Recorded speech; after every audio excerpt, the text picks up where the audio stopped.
नमस्कार दर्शक बंधु शुभ सकाळ। वर्तमान समय पाणीपाग विभाग तरफ मिलता लाटेस्ट खबर अनुसार बात्या पर आसुची लघुचाप बंगोपसागर में बड़ हलचल। पाणीपाग को नहीं आसिला बड़ अपडेट आसुची आउ एक लघुचाप चली जाइए बात्या मंथा किंतु एबे पाणीपाग को नहीं पुणी बड़ खबर मिली।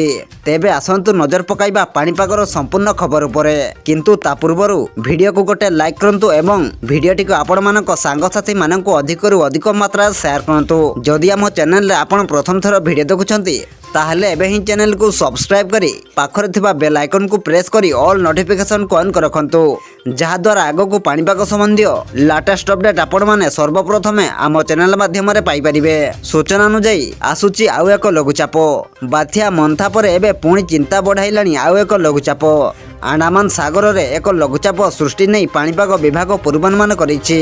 नवेम्बर 2 तारिख अर्थात आज बंगोपसागर रे एक लघुचाप सृष्टि हेबा नै पूर्वानुमान करा जायछि।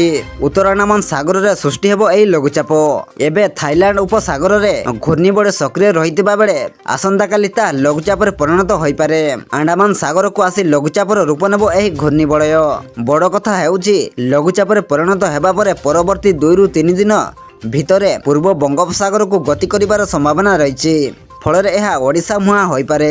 तेबे ओडिशा प्रति केते विपद रहिबो ताहा परवर्ती समय रे स्पष्ट होई परिबो बोली पाणीपाग विभाग आकलन करिछि।